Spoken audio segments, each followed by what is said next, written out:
তো আমার একটা কথা আমি সবাই বলতেছি, এটা আমার শেষ নির্বাচন।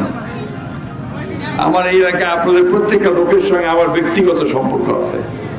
ঠাকুরগাঁওয়ে নির্বাচনী প্রচারণায় নেমে আবেগঘন বক্তব্য দিলেন বিএনপি মহাসচিব মির্জা ফখরুল ইসলাম আলমগীর। বুধবার ২৮ জানুয়ারি ২০২৬ বিকেলে সদর উপজেলার চিলারং ইউনিয়নের মোলানি বাজারে এক গণসংযোগে তিনি তার রাজনৈতিক জীবনের শেষ ইচ্ছার কথা ব্যক্ত করেন। বক্তব্যের শুরুতেই শেখ হাসিনার দিল্লি চলে যাওয়ার প্রসঙ্গ টেনে মির্জা ফখরুল বলেন, হাসিনা তাদের লোকদের ফেলে দিল্লিতে চলে গেছে, আপনারা চিন্তা করবেন না, আমরা সেই বিপদ থেকে আপনাদের উদ্ধার করব। তিনি আশ্বাস দেন যে যারা অন্যায় করেছে তাদের শাস্তি হবে, কিন্তু নিরপরাধ সাধারণ মানুষকে বিএনপি বুকে টেনে নেবে। এবারে নির্বাচনে নৌকা না থাকলেও প্রতিপক্ষ হিসেবে দাঁড়িপাল্লা প্রতীকের কথা উল্লেখ করেন তিনি। মির্জা ফখরুল মনে করিয়ে দেন যে ৯১ সালের নির্বাচনেও দাঁড়িপাল্লা ছিল, কিন্তু সে সময় তারা খুব কম ভোট পেয়েছিল। বিএনপিকে একটি পরীক্ষিত দল হিসেবে উল্লেখ করে তিনি নিজের দীর্ঘদিনের রাজনৈতিক সম্পৃক্ততার কথা তুলে ধরেন। জনতাকে উদ্দেশ্য করে ফখরুল বলেন, এটা আমার শেষ ভোট, আমার জীবনের শেষ নির্বাচন। এই শেষ ভোটে দয়া করে আপনারা আমাকে সমর্থন করে ধানের শীষে ভোট দিয়ে আপনাদের কাজ করার সুযোগ দেবেন। তিনি প্রতিশ্রুতি দেন, নির্বাচিত হলে ঠাকুরগাঁওয়ে নতুন নতুন কলকারখানা এবং উন্নত মানের হাসপাতাল তৈরি করবেন। আমরা আজকে আসছি শুনছেন আপনারা, যার মাত্র 15 দিন পর ভোট হবে। ভোট ফর্ম আছে, আপনাদের মনে আছে? এর আগে আমরা যারা এমপি ইলেকশন করছি 15 বছর আগে, মাঝখানে আমরা আর কোনো ভোট দিতে পারি নাই, তাই না? সব ভোট নিয়ে গেছে ওরা। কারা? ওই ফ্যাসিস্ট হাসিনার লোকেরা, তাই না? অথবা পুলিশ অ্যাডমিনিস্ট্রেশন। এইবার একটা সঠিক ভোট হবে বলে আশা করতেছি আমরা। অর্থাৎ যার ভোট সে দিতে পারবে, যাকে খুশি তাকে দিতে পারবে, তাই না? এটা আপনারা আশা করেন তো নাকি? ভোট দিবা যাবেন তো নাকি? একদিন পর একটা সুযোগ আছে, মা বোনেরা যাবেন তো ইনশাআল্লাহ। এইবার ভোটটা আমরা একটু অন্যরকম হচ্ছে।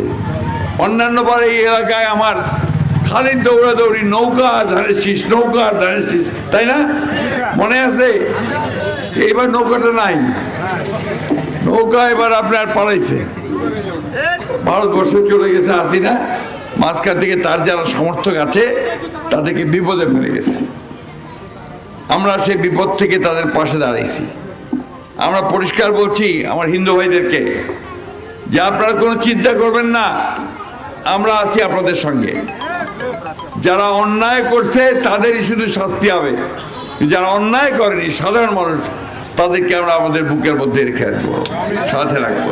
আমি তো আপনাদের পরীক্ষিত লোক, মুখ আগত দেখিছেন না? মুখি চুরি চামারি কইছু কিছু হাসির ব্যাপার না। আজকাল প্রায় দেখা যায় যে আপনার খালি সুযোগ পাইলে খালি চুরি করে, ঠিক না? তা আমি তো আপনাদের সঙ্গে দীর্ঘকাল ধরে কাজ করতেছি, ৯১ সাল থেকে। অন্তত আপনাদের কাছে জোর গলায় বলতে পারি যে কারো কাজ করে দেওয়ার জন্য আপনাদের কারোর কাছ থেকে আমি একটা পয়সাও নেইনি, এক কাপ চাও খাইনি। খাইছি নাকি? আর এই রাজনীতি করে বাড়িঘর সম্পত্তি বানাইছি, আরো উল্টা মোর বাপের যে জমিদার ছিল সবটা বেঁচেছি। এমনকি যে আমরা বসত বাড়িতে ঠাকুর শহরে ওইটার অর্ধেককে বেঁচে দিছি। এই করে আমরা রাজনীতি করি ভাই। তো আমার একটা কথা আমি সবাই বলতেছি, এটা আমার শেষ নির্বাচন।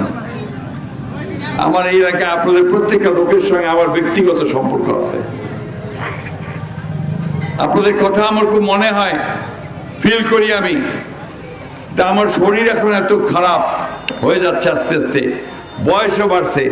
তা আমার এখন নিজেরই মনে হচ্ছে যে আমার আর ভবিষ্যতে 5 বছর পর আর কোথায় ওই ইলেকশন করিবা পারিনি, ভোটের দ্বারা বা পারিনি। তো এইটা আমার শেষ ভোট, শেষ নির্বাচন।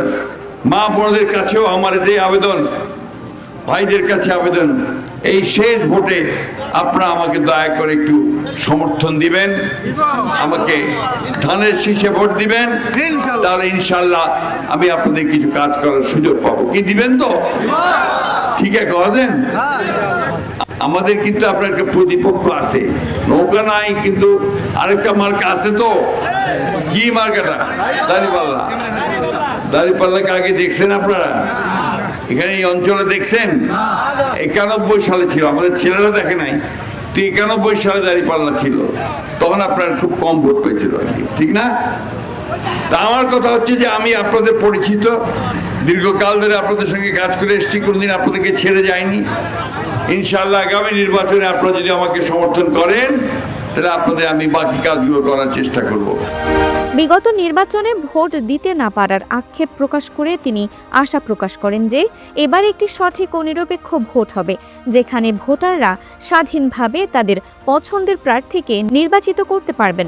গণসংযোগে বিএনপির স্থানীয় বিভিন্ন স্তরের নেতাকর্মী ও বিপুল সংখ্যক সাধারণ মানুষ উপস্থিত ছিলেন। Multimedia desk, Dinajpur TV.